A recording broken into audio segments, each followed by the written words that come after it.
Luck in the Corporate Space Age, a short story by J.A. Bellows. The corporate space age of the early 22nd century was perhaps the greatest era of widespread peace and prosperity in humanity's history, a fact that Tobias Håkansson was sick of being reminded of. It was a dark December afternoon in Stockholm, just warm enough that the rain was turning yesterday's snow to a slush that leapt into the openings of his ankle boots with each step, soaking through his wool socks and adding to his misery. The day felt like a reflection of his life, cold but not frozen, dark but not night.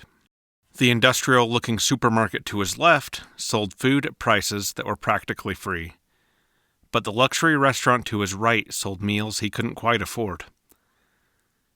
The older generation loved to pontificate about how they grew up in a world where one couldn't afford food unless you woke up and went to work every day, about how lucky Tobias was to grow up in a world where he didn't have to worry about going hungry. But, in a pattern that repeated with each rising generation, Tobias didn't feel very lucky. Having it better than his progenitors was consolation as cold as his soaked socks.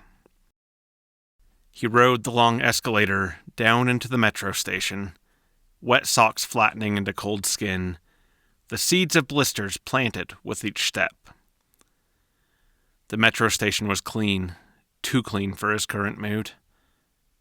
Old movies showed public places with character, graffiti on the walls, crumpled newspapers and cigarettes on the ground, all of it bathed in the grungy green glow of flickering fluorescent lights. Now the trash was packed onto corporate rockets and dumped somewhere in the depths of space, and governments had enough money to keep public areas meticulously clean. Urban grunge aesthetic was officially dead. Tobias loathed this sanitized era. Clean clashed with the messy emotions that come with being 18. It didn't matter to Tobias how lucky everyone said he was to be alive in such a time. His hormones demanded that he brood, even in the absence of things to be broody about. The cleanliness of everything really killed the vibe. He sat on a bench floating along a pristine white tile wall and waited for his train to come, instinctively turning to his wristcom to pass the time. The article that had set off this particular bout of melancholy, the one his well-meaning, but situationally oblivious mother had sent him, was still pulled up. He hadn't made it past the headline earlier, but decided to give it another go. An interview with new Ready CEO Radha Reddy. Interviews with incoming chief executives used to be fairly commonplace, but there's very little in common between the Reddy Corporation and any other corporation in history. It has grown at an astronomical rate, author's note, pun intended, as it literally expands its operations across the stars. Since its inception in the early 21st century, the corporation has been led by members of the Reddy family, although the family dynamics have largely been kept out of the public eye. Imagine then our honor and utter surprise to have our request for an interview with newly appointed CEO Radha Reddy. We are flown to the company's planetary headquarters on the landmass formerly known as Greenland, renamed Planetside when the corporation purchased it near the turn of the century. Radha welcomes us into her palatial office, where we are first treated with a presentation about the ways in which this corporation is quite literally changing every aspect of modern life with its energy production and... Tobias closed out of the article before he threw up all over the clean cement floor. Why would his mother think that he cared to read about some billionaire bragging about how her company was saving the world? The CEO didn't care for him, and he doubted that she cared about the planet, despite the grandstanding about how much the company was the great green savior. How convenient that their way of saving the planet was making them rich beyond measure. He fished a fat red permanent marker out of his pocket. He glanced around to make sure nobody was in the vicinity, indifferent to the fact that he was on security camera feeds. A woman in a large olive green coat with a fur trim around the hood was the closest person, but she was preoccupied, tapping away at the large wristcom that swallowed her whole forearm. Tobias pulled the lid off with his teeth and half-turned his body to start his crude sketch. What's this? The voice was so close that he nearly jumped out of his skin, his marker trailing in a startled line. He set the marker on the bench and slowly turned his head, fully expecting to see a uniformed officer. Instead, he saw the girl in the olive green coat. She nodded towards his handiwork. What did the Reddy Corporation do to deserve such a vulgar piece of poetry? He wanted to tell her to take a hike, but his words got stuck in his throat. Beneath the fur-lined hood of her coat was a strikingly beautiful freckled face framed by red bangs. Interrogation or not, he wasn't one to send a pretty girl away. Don't get me wrong, she continued. I'm not here to play white knight for the corporation, but I didn't know if anything in particular inspired this vandalism. Speaking of which, she glanced down the platform at an uniformed employee strolling in their direction. Want to go catch our train? Thanks, he muttered, quickly capping the pen and stowing it in his pocket as he stood and walked on a diagonal path towards the edge of the platform with the girl at his side. I'm still waiting for a good story, she said. Come on, air your grievances. I'm cold and bored of waiting for the train. Ready? They're an easy target is all. Bastards own everything. Doesn't that give the little people enough reason to scribble nasty notes about them on the subway walls? She laughed, full lips and white teeth evoking something in the pit of his stomach. How long had it been since he was the one to make someone who looked like her laugh? The train pulled up, but he was too distracted to feel angst about how the trains of his era lacked the rattling and screeching of the subways in old movies set in New York City. This yours? She asked. He nodded, glad it was indeed his train, but knowing that he would have lied and followed her on a train headed straight into the fires of hell at that moment. They sat close enough for Tobias to smell her subtle floral perfume. So you're upset at Reddy because they have more than you? He blushed at the question and stammered a response. No, it's not. You know what? I think that I just felt like I had a pen in my pocket and time to kill. Reddy was on my mind and it was just stupid. I didn't mean to offend you. Do you work for them or something? She laughed again, lightly touching his arm. Don't worry, your secret's safe with me. Stina, by the way. Tobias. What do you do, Tobias? When I'm not defacing property, I just finished school. I've thought about university, but I'm not sure if it's in the cards. She rocked her head. Can't say I recommend it. I'm in my second year, but I'm not sure if I'll continue. Ready, right? He was bored of the subject, but not of her voice. Them again? They've sure made things cushy for us, don't you think? When you don't have to worry about putting food on the table or a roof over your head, it's hard to stay motivated in university. He sighed. If you're okay with crap food and a crap roof over your head, that is. So no, we're not starving, but everything else is the same as it ever was. Work hard and live comfortably, or not work at all and just live. She gave him a thoughtful look. Well said. Maybe university isn't such a bad plan after all. I guess. The intoxication of her presence was wearing off, and he was already dreading the coming hangover of loneliness. His stop was coming up, after all. Unless.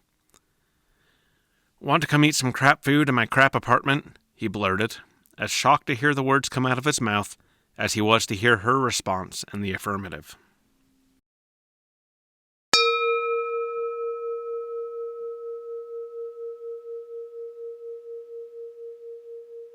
The apartment was small, but it was warm. They had ordered food, spendier fare than he would normally go for on a weekday, and it was delivered by drone to the apartment. The remnants of the meal were strewn on the coffee table in front of the couch, where Tobias and Stina watched television.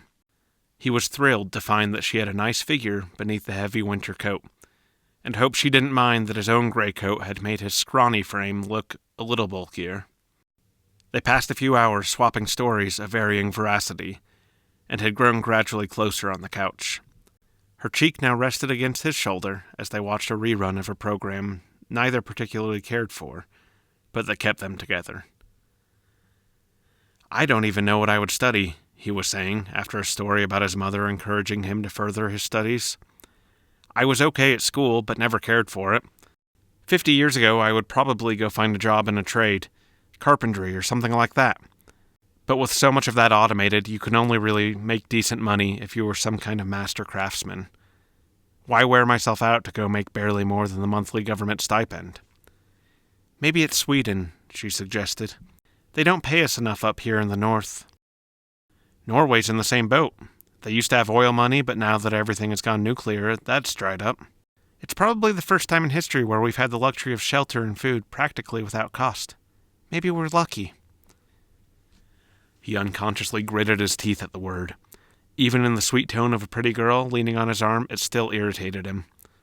Still, he chose his next words carefully, as it had been quite some time since he had been in this kind of situation. Do you feel lucky? Sure, why wouldn't I? Don't you? I don't know. I hear it a lot about how lucky we are to live in such a time where we get so much for working so little. But sometimes I get all mixed up inside. Like there's something in my caveman genes that is just screaming at me, and I need to do something more than subsist on the fortunes of others. So no, I'm not sure it's lucky to be kept alive. He paused briefly. Unless that life is something worth living. She sat up straight, head off of his shoulder, and looked him in the eyes. And what exactly makes a life worth living in your eyes? This, dinner and conversation with a new friend, isn't enough? You need to get out there and what? Wave your caveman stick around and spend your best years wearing out your heart and your joints so that you can come back home and put meat on the table? The meat comes free now, or nearly so. He stammered for a moment, surprised at her strong negative reaction. She leaned forward as if to stand. Maybe I should be going, she said. No, Stina. He placed an imploring hand on her bicep. I didn't mean any offense. Please. This is the best afternoon that I've had in a long time. It has been wonderful. You were wonderful. You don't know me. Not really. She stayed on the edge of her seat, but didn't pull away from the hand resting on her arm. But you seem like a good person. I'm not offended. I'm just pushing back a little. I'm curious what you think would be a life worth living. If this isn't it, then what is? He gave her arm a soft squeeze before pulling his hand back and running it through his blonde hair, and thought. Maybe it's nothing. Maybe I watch too many old movies and I see the people putting in a hard day of work and looking satisfied. If you want work, there's work to be had. There's nothing keeping you here on this couch with me. Have you tried it? I have. Odd jobs. Not everything is automated and somebody has to do the grunt work. So maybe it's not that at all. Is it money you're after? Her question prompted a blush to blossom on his pale cheeks. Maybe, he answered tentatively. Maybe it wouldn't be so bad to have some of the nicer things in life. Living on shoestrings is fine for keeping me alive, but I'm just at a point where I would like to be able to go out and enjoy myself. Not that I haven't enjoyed this time with you, but... He gesticulated at nothing in particular. So maybe it is the money. She smiled when she spoke, and there was nothing accusatory or judgmental about her tone. Does that make me a bad person? Not at all. I like to think that the work would be fulfilling too, but I don't love the idea of working for next to nothing. Is that so bad? He saw something pass beneath her eyes for the briefest moment, an excitement that he couldn't quite explain. Or maybe she was just trying not to laugh at him. There's nothing wrong with knowing your worth. I do really need to get going, but I have an idea. I don't go around flaunting it, but the truth is that I come from some money. Parents who have done pretty well for themselves. So hear me out. Why don't you think of some of the finer things in life you think you want, and we go out next Friday, and pretend for a few hours that they are within reach. I'll pay for it all. Don't worry about that. Why, though?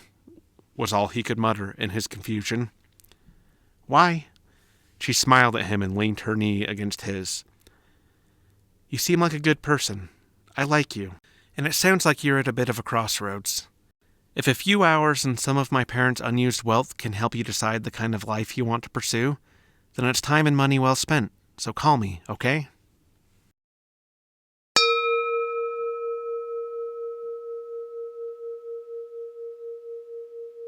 Stockholm grew a week colder, the days shorter still. The hardest part for Tobias was resisting the urge to go to bed when it got dark in the early afternoon, in hopes of bringing himself hours closer to Friday. Yet, as it often goes, when the day came, Tobias was suddenly wishing he had a little more time. He looked at himself in the mirror of his crap apartment. He wore his nicest pair of pants and a patterned button-down shirt that he had gone into the city to buy the day before. It cost as much as half of his closet combined, but spending a chunk of his food budget on a shirt was far from the dumbest thing he had ever done in hopes of impressing a girl. Impressing a girl was all that this was really about. He had little interest in the experiment and low expectations that going to a fancy restaurant would help him find his calling in life. Unless she was the calling. No, he thought. Don't get ahead of yourself. That had always been the problem, hadn't it? Too quick to fall too deeply into... No, he said the word aloud this time, making sure that his reflection could receive the sound waves. No labels, no expectations. This kind of thing didn't happen, did it? Random stranger at the train station approaching you and it becoming something. I said no, damn you. He glared at the reflection for a moment before forcing himself out the door.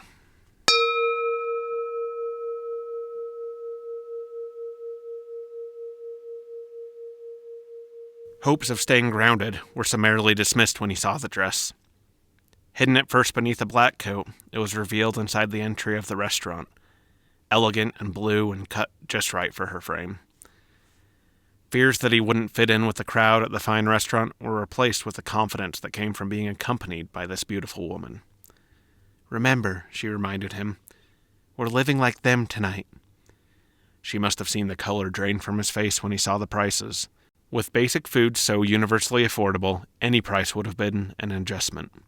But these numbers? Stina, this is more than I spend on food in a month. He was grateful for the gentle music played by a live band in the center of the restaurant, but still spoke low enough that nobody would overhear him. Fine, she said. I'll order for both of us. Look at me, not the prices. This was certainly an easy imperative to comply with. Course after course of food and wines that the waiter complimented her choice of were placed before them, empty plates taken away as the hours flowed by. He was barely old enough to drink legally, and not social enough to drink illegally, so he felt his face getting warm and his tongue heavy after only 2, or was it 3, glasses of wine. They took turns describing the elaborate trips they would take if they had the money they were pretending to have. Stina spoke in such a way that Tobias saw a few eavesdroppers at neighboring tables steal glances, likely assuming that they were overhearing actual plans. What about space? She asked with stage formality. Shall we take a trip to space, my dear? He smiled stupidly and nodded. Father has been up to the lunar surface, says it is just exquisite. He didn't know if this was true or part of the game they were playing. Should we look at our calendars and fit in a week or 2 at the lunar resort? He tried to play along, but was unable to suppress a hiccup. She threw her head back in laughter, and he was sure that his face was as red as the wine now. When she composed herself, he smiled and said, Space it is.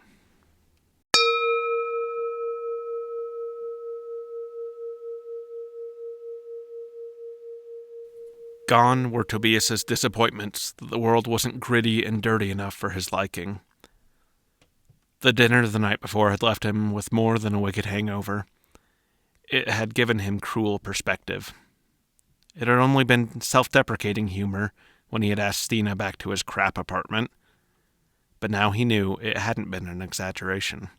He sat alone at his small table, eating a bowl of mostly tasteless wheat breakfast cereal, forcing in spoonful after spoonful to try and take the edge off of his headache. It was brutally depressing. A grim scene that he would have been content to be a part of 10 days earlier. The clock read 9:36. Was it too early to call her yet? First a shower to wash away the alcohol sweats from the night before and to try and clear away some of the brain fog. At 10:18 he placed the call. He wanted desperately to see her face again, but he knew that he didn't look his best, so he kept it audio only. Good morning. Her voice seemed to brighten his depressing surroundings. Morning, Stina. Sleep well? Yes. He wasn't sure what to make of this short answer, as he was dreadfully out of practice talking to romantic prospects. So he blurted, I just wanted to thank you again for taking me out last night. She was quiet for a moment before asking, What did you think? Can't say that I stopped thinking about it at all. I'm glad. I'd say we should do it again soon, but I don't have that much leeway to spend my parents' money. Right. He pinched the bridge of his nose, still nursing the headache. It's not just the food. She cut him off. Can you meet me?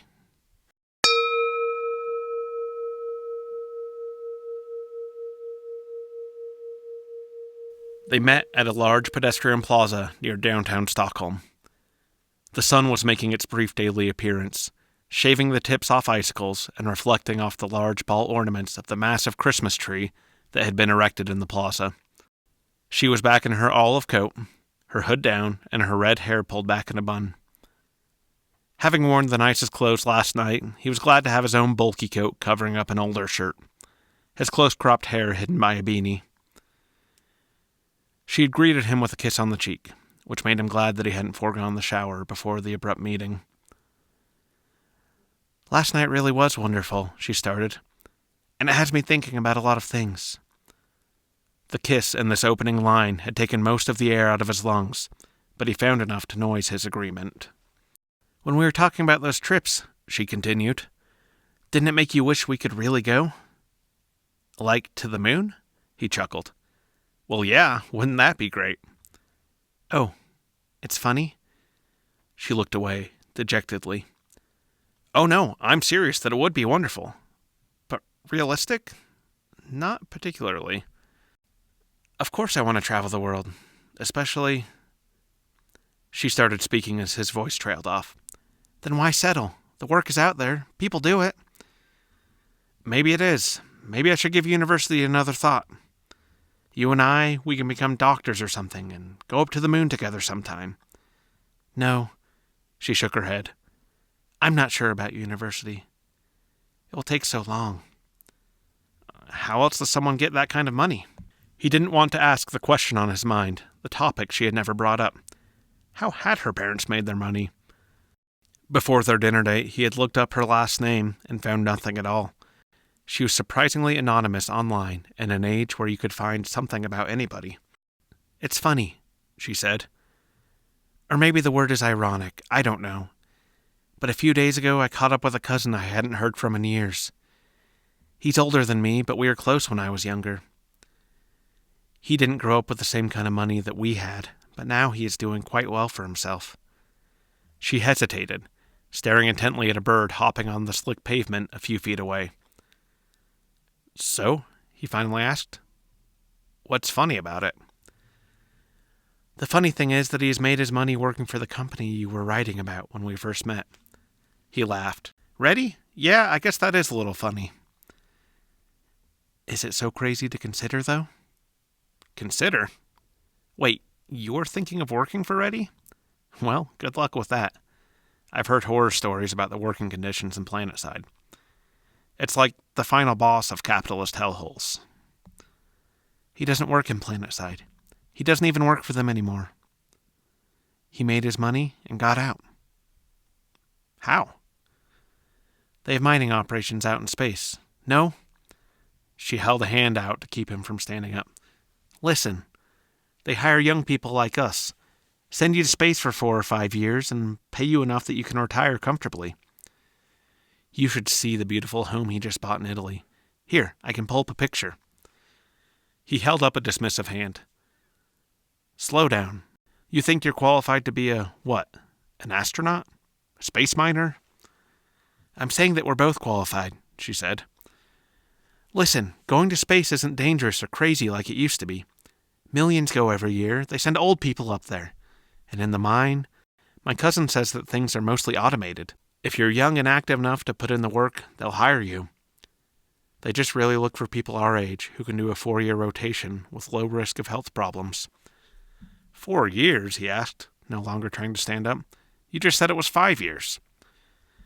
4 or 5 years, I guess it depends on where they send us. Us? You make it sound like we're already hired, like we're actually going to do this. Think of it, Tobias. She put her arm around his shoulder. We go to space for a few years, and then we come back in our mid-20s with stupid amounts of money. Then what? He asked. What do you mean, then what? Then we go and do whatever we want. He looked deeply in her eyes and asked, Together? She didn't look away from him, but didn't speak right away. I mean, you never know. But I wouldn't mind that. Would we be together? He pointed at the sky. Up there, I mean. I don't know. I don't think you get to choose where specifically you work. We could ask them. You're serious about this? He finally broke eye contact, looking at his shoes instead. Why not? Well, he kicked at a frozen chunk of snow near his boot. I'd be fine staying here if it means I get to stay with you. Is that too forward to say? I don't know. I'm bad at this. You're doing just fine. And maybe we would stay together. Or maybe we would spend a month together and decide that we'd be better off apart. This felt like a cold knife between his ribs, true though he knew it was. But tell me, Tobias, did your apartment look a little different today now that you've seen what else is out there? Mine sure did. Yeah, he said. It did. Did you feel lucky? He hung his head, slowly shaking it. Me either, she said, taking his hand in hers. What you said the night we met, I can't stop thinking about it. About living instead of just surviving. About making something of ourselves and reaping the good life that brings, instead of just being thrown the things we need to stay alive. So what I'm saying is, why not go get ours? He raised his head and nodded wordlessly. She smiled like he hadn't seen her smile before.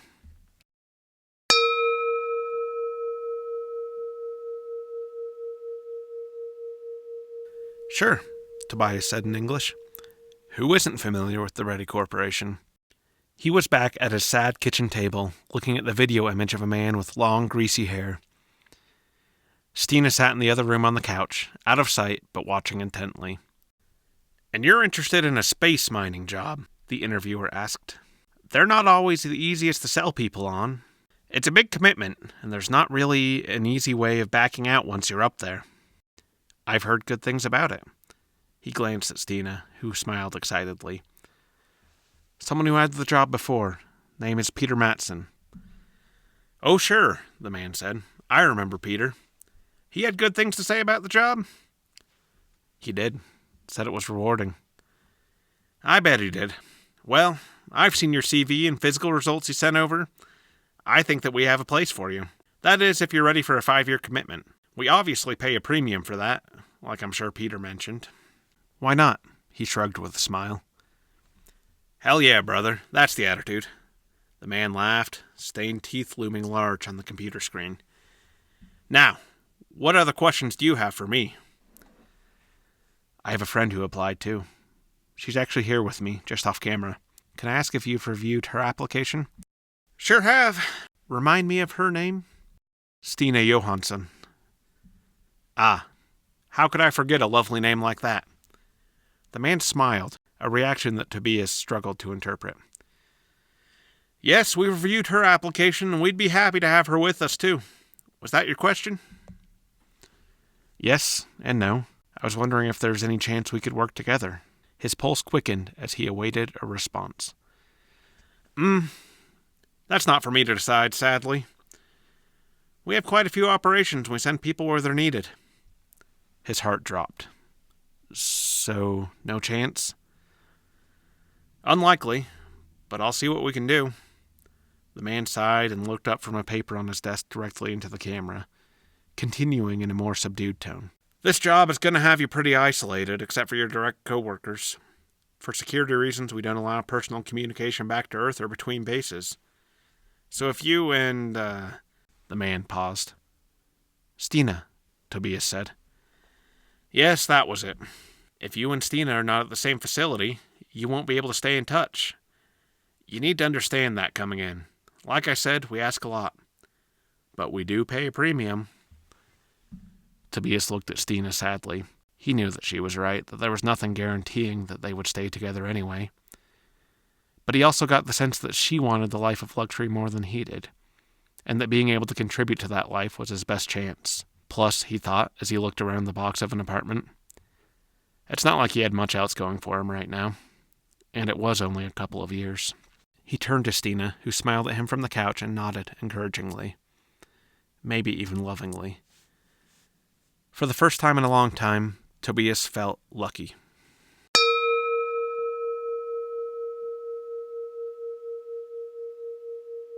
Work in the refinery was not particularly taxing. After 8 months, he even learned to appreciate the artificial food. Sure, he missed being able to go outdoors and see the sky, but he understood that an industrial facility like this valued function over form. His quarters were comfortable, and there were plenty of entertainment options to pass the time off the clock. Being cut off from Earth wasn't a huge deal. He hadn't talked to his father in years, and his relationship with his mother had gone lukewarm since he finished school and moved out on his own. She'd be around when he got back, and they could get back to talking when it was convenient.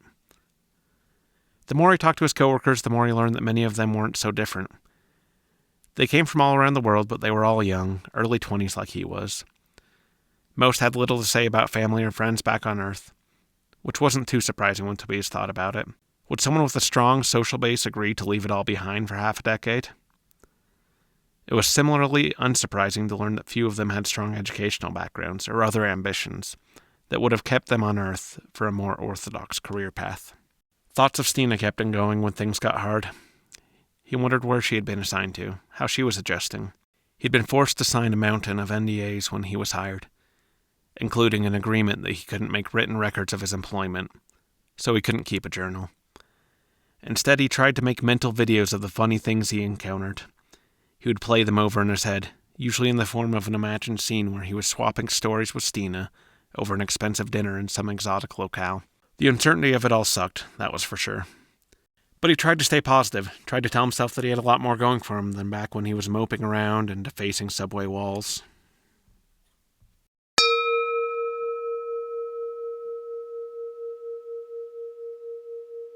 Carl wasn't used to wearing a necktie. In fact, it had taken him nearly a half hour of trial and error trying to mimic the videos, watching himself in the cracked mirror of his small apartment before he had something presentable looking. Now the thing felt tight and unnatural, though he had no reference point to know if this was how it was supposed to feel. The cool bead of perspiration forming on his upper lip grew as he looked down and saw all those forks and spoons laid out on the tablecloth ahead of him. Everything in his head screamed at him that he was out of his element. He thought back to how he got there and wasn't sure that any of it made sense. He had been out with his friends playing football. They were home from university for the new year and catching up with Carl and a few of the others from high school who hadn't moved away yet. Afterwards, they grabbed a kebab, and on his bus ride home, Carl. He was startled out of his thoughts and brought back to the present. He looked up at his date and did his best to smile before subtly dabbing the sweat from his face with the back of his hand. "Are you okay?" Her smile soothed him, just like it had that day on the bus. It hadn't been easy to sit around and listen to his friends and their plans for their lives. Those off at university had career ambitions, but those who had stuck around after school, like Carl, didn't have many ambitions at all. Yet he hadn't felt connected to either group. Wasn't there something else? Something more he could have been doing? It had seemed like divine providence to have that stranger in the olive green coat sit next to him on the bus and strike up a conversation. A conversation that led to them deciding to embark on this pleasantly uncomfortable fine dining experience. "I'm fine," he muttered. "Just not my typical place." "Don't be nervous," she said quietly. "The people around us aren't judging you. They're too busy planning their next trip to the lunar resort." She smiled, freckled cheeks pulled upwards towards her red bangs. "How about you? You ever thought about going to space?"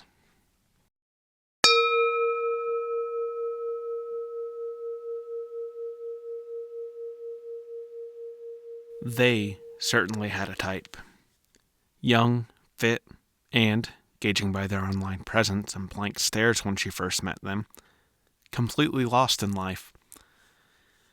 The work really did pay well, and she was setting them up on a better path in a world where it was easy to be caught in the current of just getting by.